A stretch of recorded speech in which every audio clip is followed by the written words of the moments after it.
Hi friends, എല്ലാവർക്കും എൻ്റെ പുതിയൊരു വ്ലോഗിലോട്ട് സ്വാഗതം. അപ്പോൾ എല്ലാവരും സുഖമായിട്ടിരിക്കുന്നതെന്ന് കരുതുന്നു. അൽഹംദുലില്ലാ. അപ്പോൾ ഇന്ന് ഉച്ചയ്ക്ക് ബിരിയാണി വെക്കാമെന്ന് കരുതി കേട്ടോ. ചിക്കൻ ഇച്ചിരി ഇരിപ്പുണ്ടായിരുന്നു. അപ്പം പിന്നെ അതിൽ നിന്ന് കുറേശ്ശെ കറി വെക്കാനും ഒക്കെ ആയിട്ടൊക്കെ എടുത്ത് ഒരു ദിവസം മന്തി വെച്ച് അങ്ങനെയൊക്കെ എടുത്തു. ബാക്കി ഇരുന്ന് ചിക്കൻ എടുത്തിട്ട് അപ്പോൾ ഇന്നെന്നാ ഒരു ബിരിയാണി ഉണ്ടാക്കാമെന്ന് കരുതി. അപ്പോൾ ഇത്രയും കൂടെ ഉള്ളായിരുന്നു അരി. അപ്പം ബിരിയാണി അരി എല്ലാം തീരുക. അപ്പോൾ ഇനിയിപ്പോൾ ഇൻഷാല്ലാ ഇനി കടകളിൽ പോകുമ്പോഴത്തേക്കിനും നമുക്ക് മന്തിയുടെ അരിയെന്നും പറഞ്ഞ് വാങ്ങിക്കാമല്ലോ. ഇത് നമുക്ക് തീർന്നു കിട്ടിയല്ലോ. അപ്പോൾ ഇത് തീരാതിരിക്കുമ്പോഴേ നമുക്ക് അത് തീർന്നിട്ടില്ല, അത് അവിടെ പെൻഡിങ് ആകുമല്ലോ എന്നൊക്കെ ഉള്ള ഒരു ടെൻഷൻ വരുന്നത്. അപ്പോൾ ഇത് തീർന്നു കിട്ടിയപ്പോൾ നമുക്ക് ഇൻഷാല്ലാ ഇനി വാങ്ങിക്കാം, നല്ലതൊക്കെ. അപ്പോൾ ദാണ്ട് ഞാൻ ഇന്നത് അരി പിന്നെ ആ മൊന്തയ്ക്കകത്ത് ആ സംഭവത്തിന് മൊന്തയെന്നാണ് പറയുന്നത്, അതിനകത്ത് ഒരു മൂന്ന് നാഴി അടുത്തെടുത്തിട്ടുണ്ട്. നന്നായിട്ട് കഴുകുക, ഊറാൻ ശരിക്കുണ്ട്. നന്നായിട്ട് കഴുകി എല്ലാം എടുത്ത് അവിടെ വെച്ചിട്ടുണ്ട്. നമുക്കിതങ്ങ് അപ്പോഴേ ഫസ്റ്റിലേ നമ്മൾ ചെയ്യുന്ന ഇതങ്ങ് നെയ്ച്ചോറ് പോലെ അങ്ങ് ആക്കിയെടുക്കാം. പക്ഷേ എനിക്ക് ഒരു അബദ്ധം പറ്റിയെന്ന് വെച്ചാൽ പിന്നെ ആ അരിക്ക് പാകത്തിനുള്ള ചരുവം എടുത്തില്ല കേട്ടോ. ചെറിയ ചരുവം വെച്ചങ്ങ് ലാവിഷായിട്ടങ്ങ് വെളിച്ചെണ്ണയൊക്കെ ഒഴിച്ചങ്ങോട്ട് താളിച്ചെല്ലാം അങ്ങ് റെഡിയാക്കിയൊക്കെ വെച്ച് പിന്നാണ് നമുക്ക് മനസ്സിലായത്, ഷെടാ ഇതിനകത്ത് ഇത് പറ്റുമെന്ന് തോന്നുന്നില്ല, ആദ്യമേ അത് മാറ്റി വെക്കേണ്ടതായിരുന്നു. പക്ഷേ ആദ്യം ഞാൻ ആലോചിച്ച് ഇഡ്ഡലി പാത്രത്തിൽ വെക്കാം എന്ന് ഞാൻ ആലോചിച്ചെങ്കിലും പിന്നെ വിചാരിച്ചു നമ്മളെപ്പോഴും വെക്കുന്നതല്ലേ, അപ്പോൾ ഇതിനകത്ത് തന്നെ അങ്ങ് വെച്ചേക്കാം കരുതി. പക്ഷേ അത് പറ്റിയില്ല. അപ്പോൾ ദാണ്ട് ഞാൻ ചരുവത്തിൽ വെളിച്ചെണ്ണയാണ്, നെയ്യ് കുറച്ചേ ഉണ്ടായിരുന്നുള്ളൂ കേട്ടോ. അപ്പം വെളിച്ചെണ്ണ ഒഴിച്ച് അതിനകത്തോട്ട് പിന്നെന്താണ് ഗ്രാമ്പൂ, പട്ട, ഏലയ്ക്ക, കുരുമുളക് ഇട്ടില്ല കേട്ടോ, കുരുമുളക് ഇടാം. പിന്നെ അങ്ങനെയുള്ള ഐറ്റംസ് എല്ലാം ഇട്ട് അങ്ങോട്ട് മൂപ്പിച്ചിട്ട് അതിനകത്തോട്ട് ഞാൻ സവാള വഴറ്റിയില്ല, വെള്ളം ഒഴിച്ചിട്ട് ഇപ്പം 3 മൊന്ത അരിയല്ലേ എടുത്തത്. അപ്പോൾ അങ്ങനെയാണെങ്കിൽ നമ്മളൊരു 6 മൊന്തയോ 6.25 ഒക്കെ എടുക്കാം.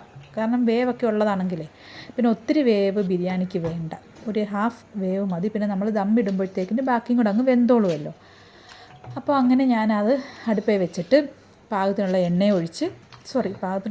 എണ്ണയല്ല ഉപ്പ് ഒഴിച്ച് ഒരു നാരങ്ങ മുറിച്ച് പകുതി അതിനകത്തോട്ട് ഒഴിച്ച് ആ നാരങ്ങയും അതിനകത്തോട്ടിട്ട് എല്ലാം മൂടി വെച്ചു. അപ്പോൾ അതവിടെ കിടന്ന് വേകട്ടെ എന്ന് കരുതി. അപ്പോൾ ആ സമയം കൊണ്ട് അപ്പോൾ ഉമ്മ ആണെങ്കിൽ എനിക്ക് സവാളയൊക്കെ, എനിക്ക് ബിരിയാണി ആയതുകൊണ്ട് കുറച്ച് കൂടുതൽ സവാള വേണമല്ലോ. മന്തിക്ക് സവാള ഒരെണ്ണം കണക്ക് മതി, നമുക്ക് മന്തി റെഡിയാക്കാൻ പറ്റും. ബിരിയാണിക്ക് പക്ഷേ ഒത്തിരി സവാള വേണം. അപ്പോൾ സവാളയും ഇഞ്ചിയും വെളുത്തുള്ളിയും ഒക്കെ എനിക്ക് ഉരിച്ച് വെച്ചത് കൊണ്ട് ആ ജോലി എനിക്ക് ലാഭമായി. അപ്പോൾ ഞാനത് മുറിച്ചെല്ലാം വെള്ളത്തിലിട്ട് വെച്ച്, കാരണം ഇത് അരിയുമ്പം നമ്മുടെ കണ്ണിൽ നിന്ന് ഒഴുകും. സവാള അരിയുമ്പോൾ അതിന് കുറച്ച് നേരം വെള്ളത്തിലിട്ട് വെച്ച് കഴിഞ്ഞാൽ നമുക്ക് അരിയുമ്പം സ്മൂത്തായിട്ടങ്ങ് അരിഞ്ഞു പോവാം, കണ്ണ് നിറയത്തില്ല, കണ്ണിനകത്തോട്ട് എഫക്റ്റ് ചെയ്യത്തില്ല. അപ്പോൾ അതങ്ങനെ കഴുകി വെള്ളത്തിലിട്ട് വെച്ചു. 2 സവാള ഞാൻ എടുത്തങ്ങ് മാറ്റി വെച്ച് സലാഡ് ഉണ്ടാക്കാമെന്നും പറഞ്ഞു. സലാഡ് മസ്റ്റാണല്ലോ, നമ്മൾ സലാഡ് ഒഴിക്കത്തില്ല. അപ്പോൾ ദാണ്ടേ അത് കഴിഞ്ഞിട്ട് നമ്മൾ ഇഞ്ചിയും വെളുത്തുള്ളിയും കൊച്ചുള്ളിയും പച്ചമുളകും കൂടെ ഒന്ന് അരച്ചെടുത്തിട്ടുണ്ട്. ജസ്റ്റ് ഒന്ന് അരച്ചതേ ഉള്ളൂ കേട്ടോ. അതവിടെ വെച്ച് എന്നിട്ട് ഞാൻ ദാണ്ടേ സവാള അരിയാൻ വേണ്ടി ഇരുന്ന്, നമ്മുടെ ഫേവറേറ്റ് പിച്ചാത്തി ഇതാണ്, കത്തി. അതാകുമ്പോൾ നല്ല മൂർച്ചയാണ്, പെട്ടെന്ന് അരിഞ്ഞെടുക്കുക. ഒരു ദിവസം എൻ്റെ കൈയും ഞാൻ മുറിച്ചെടുത്തു, കൈയും മുറിഞ്ഞു. ഓക്കെ, അപ്പോൾ നമ്മൾ സൂക്ഷിച്ച് വേണം സവാളയൊക്കെ, പെട്ടെന്ന് ധൃതി പിടിച്ച് പച്ചക്കറിയൊക്കെ അരിയുമ്പോഴത്തേക്ക് അങ്ങനെ ഒരു പ്രശ്നമുണ്ട്. അപ്പോൾ ഞാൻ സവാള എല്ലാം അരിഞ്ഞ് വെച്ചു. അപ്പോൾ ആ സമയം കൊണ്ട് നമ്മുടെ ഇത് കണ്ടില്ലേ, ചോറ് ഇടാൻ വേണ്ടി ഒരുങ്ങിയപ്പോഴാണ്, കുറച്ച് ചോറ് ഇട്ടപ്പോൾ തന്നെ വെള്ളം അങ്ങോട്ട് തുളുമ്പി വല്ലാതായി. ഇനി ഇട്ട് കഴിഞ്ഞാൽ എനിക്ക് 8ൻ്റെ പണി കിട്ടും. രാവിലെ ആയതുകൊണ്ട് ഇവിടെ കക്കാർച്ചിക്കാരൻ്റെ ഭയങ്കര വെളിയിൽ അപ്പുറത്തു നിന്ന് കേൾക്കാം കക്കാർച്ചിയെന്ന് വിളിക്കുന്നത്. പക്ഷേ നമ്മളിവിടെ കക്കാർച്ചിയൊന്നും വാങ്ങിക്കത്തില്ല കേട്ടോ, എനിക്ക് വലിയ താല്പര്യമില്ല. കാരണം വയറിന് പ്രശ്നം ഉണ്ടാക്കും, അത് കാരണം ഞാൻ കക്കാർച്ചി വാങ്ങിക്കത്തില്ല. അപ്പോൾ ദാണ്ട് ഞാൻ എന്തെടുത്ത് ആ ചരുവത്തിലുള്ള പാചകം ചെയ്യൽ അവിടെ അങ്ങ് സ്റ്റോപ്പാക്കിയിട്ട് അതെല്ലാം കൂടെ ഞാൻ ഇഡ്ഡലി പാത്രം കഴുകി അതിനകത്തോട്ട് കൊട്ടിയിട്ട് ബാക്കി അരിയും കൂടെ അതിനകത്തോട്ട് ഇട്ട് എല്ലാം റെഡിയാക്കി മൂടി വെച്ച് വേവിച്ചു. അപ്പോൾ ഒരു സമാധാനമായി. നമ്മളിതൊക്കെ ചെയ്യുമ്പോൾ നമ്മൾ ടെൻഷൻ അടിച്ചിട്ട് കാര്യമില്ല, സമാധാനത്തിൽ ചെയ്യണം. ടെൻഷൻ അടിച്ച് നമുക്ക് 8ൻ്റെ പണി നമുക്ക് അപ്പോൾ വീണ്ടും കിട്ടും. നമുക്ക് ആകെ അബദ്ധത്തിച്ചാണ്. സമാധാനത്തോടെ എല്ലാം ഒതുക്കി എല്ലാം വെച്ചിട്ട് ഇഡ്ഡലി പാത്രം എടുത്ത് കഴുകി റെഡിയാക്കി അതിനകത്തോട്ട് ഒഴിച്ച്, പിന്നെ നാരങ്ങയും പിഴിഞ്ഞ്, ഞാൻ നേരത്തെ പറഞ്ഞൊരു നാരങ്ങ പിഴിഞ്ഞിടണം, അതിപ്പോഴാണ് പിഴിഞ്ഞത്, സംഭവം ഇപ്പോഴാണ് പിഴിഞ്ഞത്. എല്ലാം റെഡിയാക്കി ഞാൻ അവിടെ അടച്ച് വെച്ചു. അപ്പോൾ അത് പിന്നെ നല്ല തിളച്ച് കിടന്നാലും ഇഡ്ഡലി പാത്രമല്ലേ, സാവകാശം സമാധാനത്തിൽ വേകട്ടെ. അപ്പം അത് കഴിഞ്ഞ് നമ്മൾ നമ്മുടെ ചിക്കനെല്ലാം കഴുകി ഞാൻ വൃത്തിയാക്കി വെള്ളം ഒഴിച്ച് വെച്ചിട്ടുണ്ട്. അപ്പോഴേക്കും നമ്മളിപ്പോൾ നെയ്ച്ചോറ് വെച്ച ചരുവുണ്ടല്ലോ, അത് നമ്മൾ ചിക്കൻ റോസ്റ്റ് ആക്കാൻ വേണ്ടി അങ്ങ് എടുത്തു. അതെല്ലാം കഴുകി വൃത്തിയാക്കി അടുപ്പേ വെച്ച് അതിനകത്തോട്ട് നമ്മൾ ഈ പറഞ്ഞ മസാലക്കൂട്ടുകളെല്ലാം ഇട്ട് തക്കോലം, കറുവ, ഗ്രാമ്പൂ, ഏലക്ക, കുരുമുളക് ഇട്ടില്ല. അപ്പോഴും കുരുമുളക് മറന്നു. കുരുമുളക് പൊടിയാണ് ഞാൻ ഇടുന്നത്. കുരുമുളക് പൊടി ഇട്ടേക്കാം. എല്ലാം ഇട്ടിട്ട് വെളിച്ചെണ്ണയ്ക്കകത്ത് അതും ചെയ്യുന്നത്. നമുക്ക് നെയ്യ് ലാസ്റ്റ് ഒഴിച്ചു കൊടുക്കാവുന്നതായിരിക്കും. എന്നിട്ട് ഈ സവാള എല്ലാം അരിഞ്ഞിട്ട് ഞാൻ എന്തോടത്തൊന്ന് കൈ കൊണ്ട് നന്നായിട്ടൊന്ന് ഞെവിടി കഴിയുമ്പോൾ കുറേയൊക്കെ അങ്ങ് അതിൻ്റെ ആ ഒരു കട്ടി അങ്ങ് മാറി സോഫ്റ്റ് ആവും. എന്നിട്ട് ഞാൻ അത് അങ്ങോട്ട് ഇട്ട് കൊടുത്തിട്ട് പിന്നെ ഉപ്പും ഇട്ട് നന്നായിട്ടൊന്ന് വഴറ്റിയെടുത്ത് അത് കുറച്ച് നേരം ഇനി വഴണ്ടി കിടക്കണമല്ലോ. അതിന് ശേഷം നമ്മൾ തക്കാളിയൊക്കെ അരിഞ്ഞ് അതിനകത്തിട്ട് ചേർക്കത്തുള്ളൂ. അപ്പോൾ അതാണ്ട് ഞാൻ തക്കാളി അതിന് വേണ്ടി അരിയാണ്. പിന്നെ ഞാൻ ഒരു തക്കാളി എടുത്തിട്ടുണ്ട്, കൂടുതലൊന്നും എടുത്തിട്ടില്ല. പക്ഷെ നല്ല പഴുത്ത തക്കാളിയാണ് കേട്ടോ. അപ്പം ഇത് പെട്ടെന്ന് അങ്ങ് ഉടഞ്ഞ് ചേരുകയും ചെയ്യും അല്ലേ. എന്നിട്ട് ഞാൻ ഇച്ചിരി മല്ലിയില ഉണ്ടായിരുന്നു, അതും എടുത്ത് വെള്ളത്തിലിട്ട്. കാരണം ഈ മല്ലിയില, പുതിനയില ഇതൊക്കെ എന്ന് പറയുമ്പോഴത്തേക്ക് നമ്മൾ വാങ്ങിച്ച് വെച്ചാൽ പെട്ടെന്ന് ഉപയോഗിച്ച് തീർന്നില്ലെങ്കിൽ അത് ചീത്തയായിപ്പോകും. പിന്നെ നമ്മുടെ പൈസ പോകുന്നത് തന്നെ മിച്ചം. അല്ലെങ്കിൽ നമ്മളിങ്ങനെ ഫ്രഷായിട്ടിങ്ങനെ ഇടയ്ക്കിടയ്ക്കൊക്കെ ഇത് പെട്ടെന്ന് തീർത്ത് ഇടയ്ക്കിടയ്ക്കൊക്കെ വാങ്ങിച്ചുകൊണ്ടിരിക്കുന്നത്.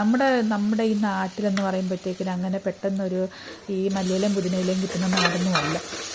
ഏതെങ്കിലും ഒരു കടയിലൊക്കെ ഇത് കാണത്തുള്ളൂ മല്ലിയില, എന്നാൽ ചിലപ്പം പുതിനയില കാണത്തുമില്ല. അപ്പം ആ കടയിലൊക്കെ നമ്മൾ പെട്ടെന്നൊന്ന് വരണമെന്ന് പറഞ്ഞാൽ ഇച്ചിരി ദൂരമാണ്. നമ്മൾ നടന്ന് പിന്നെ ചെന്ന് വാങ്ങി അതൊക്കെ നമുക്ക് പെട്ടെന്ന് നടക്കുന്ന ഒരു കാര്യമില്ല. നമ്മുടെ അടുത്തുള്ള കടകളിലൊന്നും ഇത് കിട്ടത്തുമില്ല, ടൗൺ ഏരിയ അല്ലല്ലോ. അപ്പം എന്നാൽ ഇത് ചീത്തയാക്കണ്ടെന്ന് വിചാരിച്ച് ഞാൻ അതെല്ലാം എടുത്തങ്ങ് അരിഞ്ഞങ്ങ് ചേർത്ത് അവിടെ വെച്ചിട്ടുണ്ട്. അപ്പോൾ ഈ ഉണക്കമുന്തിരി എന്ന് വെച്ചാൽ നമ്മൾ പായസത്തിനൊക്കെ ഇടുന്ന കിസ്മിസ് എന്നൊക്കെ പറയത്തില്ലേ, അത് ആ മുന്തിരിയാണ്. അത് പിന്നെ അത് നെയ്ക്കകത്തൊന്ന് വഴറ്റിയെടുക്കാമെന്ന് കരുതി. അപ്പോൾ അത് വഴറ്റിക്കൊണ്ടിരിക്കുന്നതിൻ്റെ ഇടയ്ക്ക് തീ കൂട്ടി വെച്ചേക്കുമായിരുന്നു സവാളയുടെ. അത് എപ്പോഴും എനിക്ക് മിസ്റ്റേക്ക് വരുന്നത് അങ്ങനെ. തീ കൂട്ടി വെക്കും, കരിഞ്ഞു പിടിക്കും. വലുതായിട്ട് കരിഞ്ഞില്ല, പിന്നെ സവാള കരിഞ്ഞാലും ഒരു ടേസ്റ്റ് അല്ലേ, നമുക്ക് ആ ടേസ്റ്റൊക്കെ അഡ്ജസ്റ്റ് ചെയ്യാമെന്ന് കരുതി അങ്ങനെ. അപ്പോൾ ഈ മുന്തിരി ഞാൻ കാണിച്ചെന്ന് വെച്ചാൽ ഞാൻ എപ്പോഴും കടയിൽ നിന്ന് ഞാനും പായസത്തിന് വേണ്ടി ഞാൻ അണ്ടിപ്പരിപ്പ് എനിക്ക് വലിയ താല്പര്യമില്ല. അപ്പോൾ ഞാൻ മുന്തിരി എപ്പോഴും വാങ്ങി സ്റ്റോക്ക് ചെയ്യും. എൻ്റെ മോളത് കണ്ടുപിടിക്കും. അത് അവളെടുത്തും കഴിക്കുകയും ചെയ്യും. അവസാനത്തെ ഇച്ചിരി കൊള്ളാന്ന് ഒരു പായസത്തിന് വേണ്ടി ഒരു സ്വല്പം മുന്തിരി അവിടെ വെച്ചിരുന്നതാണ്. എപ്പോഴും ഞാൻ വാങ്ങിച്ചു വെക്കുന്ന എല്ലാം അങ്ങനെ അവൾക്ക് ആ മുന്തിരി മതി. അതിന് വലിയ ഗുണമൊന്നുമില്ല, വെറുതെ ഇങ്ങനെ പറക്കി തിന്നാം. അതിൻ്റെ ബാലൻസ് ഇച്ചിരി ഇരുന്നെടുത്ത് ഞാനിപ്പം താളിച്ചതങ്ങോട്ട് മാറ്റി വെച്ച്. എന്നിട്ട് അതിനകത്തോട്ട് കുറച്ച് സവാള ഞാൻ ഒന്ന് മുറിച്ചെടുക്കാൻ വേണ്ടി അതിനകത്തോട്ട് ഇട്ടിട്ടുണ്ട്, ആ ചട്ടിക്കകത്തോട്ട്. അപ്പോൾ ആ സമയം കൊണ്ട് നമ്മുടെ ഈ ചരുവത്തിൽ സവാളയും തക്കാളിയും എല്ലാം വഴണ്ടിട്ടുണ്ട്. അതിനകത്തോട്ട് മുളക് പൊടി, മല്ലിപ്പൊടി ഒരു 2-3 ടീസ്പൂൺ ഇട്ടിട്ടുണ്ട്. പിന്നെ മുളക് പൊടി 1 ടീസ്പൂൺ ഇട്ടിട്ടുള്ളൂ. പിന്നെ പെരിഞ്ചീരകപ്പൊടി, കുരുമുളക് പൊടി, പിന്നെ നമ്മൾ മസാലപ്പൊടിയും കൂടി ഇടുന്നുണ്ട്. എന്നിട്ട് ഇച്ചിരി കൂടെ എണ്ണയും കൂടെ ഒഴിച്ചിട്ട് നന്നായിട്ട് വഴറ്റി എടുത്തിട്ട് നമ്മൾ ഈ ചിക്കൻ ഇട്ട് കൊടുക്കുക. കഴുകി വെച്ച് ചിക്കൻ ഇട്ട് കൊടുക്കുക. ചിക്കൻ കുറവാണ് കേട്ടോ, ചോറ് കൂടുതലും ചിക്കൻ കുറവാണ്, നമുക്കങ്ങ് അഡ്ജസ്റ്റ് ചെയ്തേക്കാം. അപ്പോൾ നന്നായിട്ട് വഴറ്റി ഇളക്കി എല്ലാം റെഡിയാക്കി എടുക്കുക. പാകത്തിനുള്ള ഉപ്പ് ഇട്ട് കൊടുക്കുക. അപ്പം ചിക്കനൊക്കെ ഇട്ട് പിന്നെ നമുക്കിതൊന്ന് വെന്ത് കിട്ടിയാൽ മതിയല്ലോ. ലാസ്റ്റ് നമുക്ക് കുറച്ച് മല്ലിയിലയും അതിനകത്ത് ഇട്ട് കൊടുക്കാം. അപ്പം നമ്മുടെ ചിക്കൻ ഒന്ന് സെറ്റായി കിട്ടണം. അപ്പോൾ അത്രയേ ഉള്ളൂ. അതവിടെ കിടന്ന് വേകട്ടെ.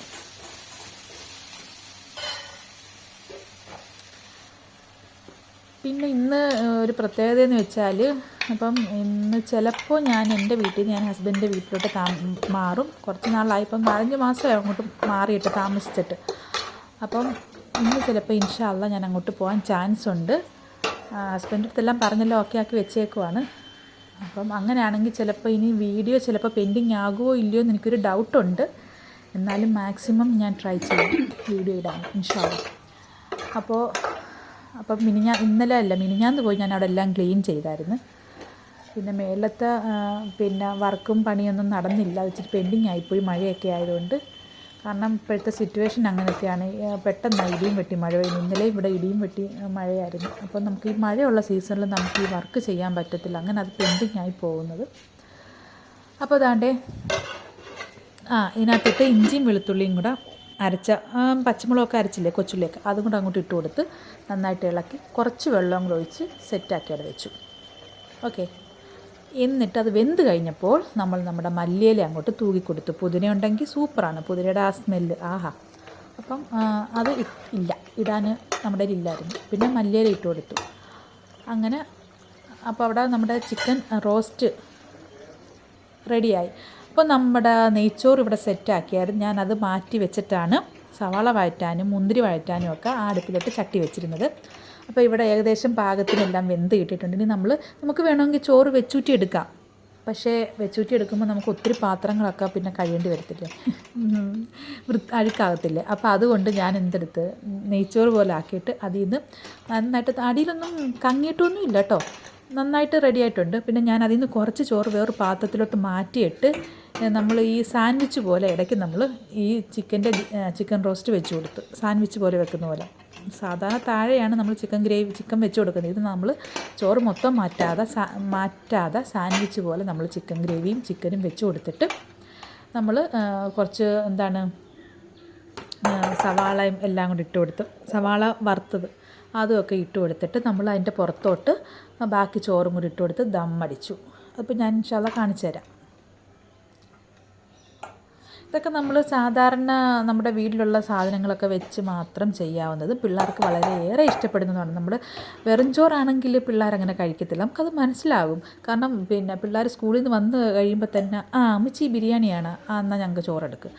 അതല്ല, ചോറും മീൻകറിയാണെങ്കിൽ വലിയൊരു താല്പര്യമില്ല.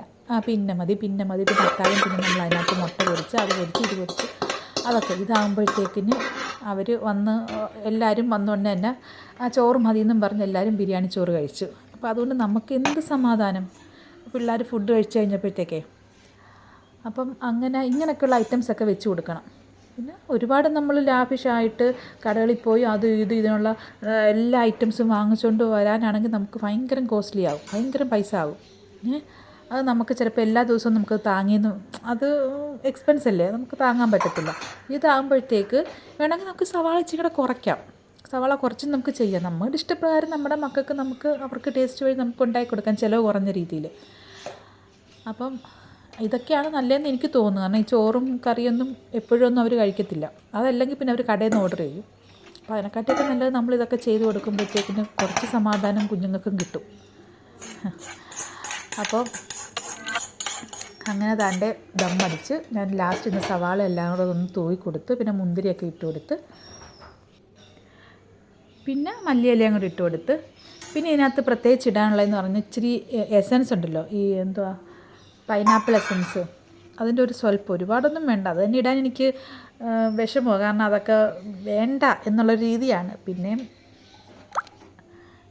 അതും കൂടി ഇല്ലെങ്കിൽ ഒരു സ്മെല്ല് വരത്തില്ലല്ലോ എന്ന് വിചാരിച്ച് ഒരു സ്വല്പം ഇട്ട് കൊടുക്കും. പിന്നെ ലാസ്റ്റ് ആ ചെറിയ കുപ്പിക്കകത്തുള്ള നെയ്യായിരുന്നേ, അത് മൊത്തവും മടിച്ച് ഞാൻ അതിനകത്തില്ല, അത് മൊത്തം മടിച്ച് അതിനകത്തോട്ട് ഇട്ട് കൊടുത്ത് പിന്നെ ഈ പറഞ്ഞ എസൻസും ഇട്ട് കൊടുത്ത് നാരങ്ങ നീര് പിഴിഞ്ഞ് ചോറിനൊക്കെ കൊടുത്തായിരുന്നല്ലോ. പിന്നെ ലാസ്റ്റ് തൂവി കൊടുത്തിട്ടുണ്ട്, പകുതി നാരങ്ങ അതിനകത്ത് പിഴിഞ്ഞ് കൊടുത്തിട്ടുണ്ട്. അത്രയൊക്കെ ഉള്ളൂ. പിന്നെ നമ്മളങ്ങ് ദമ്മടിക്കുക. പിന്നെ 2-3 പച്ചമുളക് ഞാൻ വെച്ച് കൊടുത്തിട്ടുണ്ട് കേട്ടോ.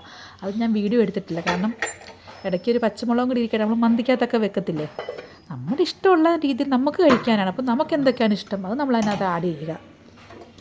അപ്പം മീൻകാരൻ്റെ ശബ്ദം കേൾക്കുന്നു, മീൻ വിളി.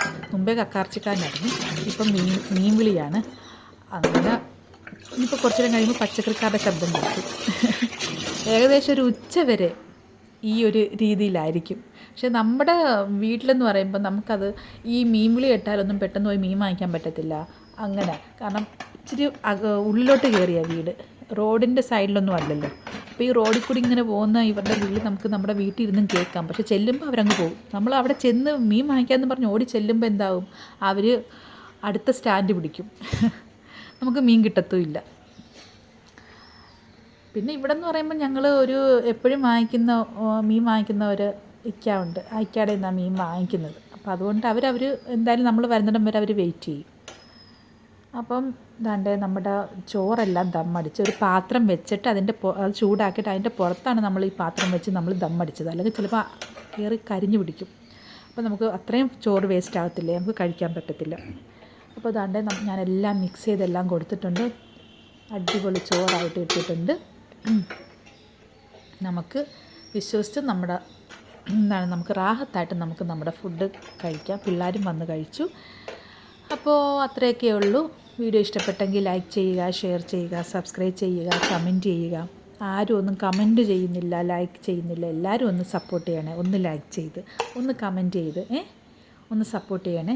അപ്പം നിങ്ങളുടെ എല്ലാവരുടെയും സപ്പോർട്ട് ഉണ്ടെങ്കിൽ മാത്രമേ ഇനിയും പുതിയ പുതിയ വീഡിയോസ് ഇടാനുള്ള ഒരു ഇൻട്രസ്റ്റും ഒക്കെ ഉണ്ടാകത്തുള്ളൂ, മനസ്സിനൊരു താല്പര്യം ഉണ്ടാകത്തുള്ളൂ. അപ്പോൾ എല്ലാവരുടെയും സപ്പോർട്ട് എനിക്ക് വേണം, ഉണ്ടാകുമെന്ന് പ്രതീക്ഷിക്കുന്നു. അപ്പോൾ ഇത്രയൊക്കെ ഉള്ളൂ. അപ്പോൾ കൂട്ടത്തിൽ സലാഡും പപ്പടവും എല്ലാം ആക്കി വെച്ചിട്ടാണ് ഞാൻ കഴിക്കാനിരുന്നത്. ഒരു പച്ചമുളക് എടുത്ത് ഞാൻ സൈഡിൽ വെച്ചിട്ടുണ്ട്. അച്ചാറില്ല കേട്ടോ, അച്ചാർ നെല്ലിക്ക അച്ചാർ തീർന്നു പോയി. ഇനി നമുക്ക് ഇൻഷാ അല്ലാ നെല്ലിക്കായോ മാങ്ങായോ നാരങ്ങായോ അച്ചാർ വേണം. അപ്പോൾ പിള്ളേർ അങ്ങനെ വലുതായിട്ട് അച്ചാർ കഴിക്കത്തില്ല, അതാണ് നമ്മളങ്ങ് പുറകോട്ടടിക്കുന്നത് അച്ചാർ ഇടുന്നതിന്. അപ്പോൾ ഇവിടെ ഇനി പിന്നെ ഇവിടെ എൻ്റെ ഇക്കായ്ക്ക് ഇഷ്ടമാണ് അച്ചാർ ഇടുന്നത്. അപ്പോൾ ഇത്രയൊക്കെ ഉള്ളൂ. പുതിയൊരു വീഡിയോ ആയിട്ട് വീണ്ടും കാണുന്നിടം വരെയും ബൈ.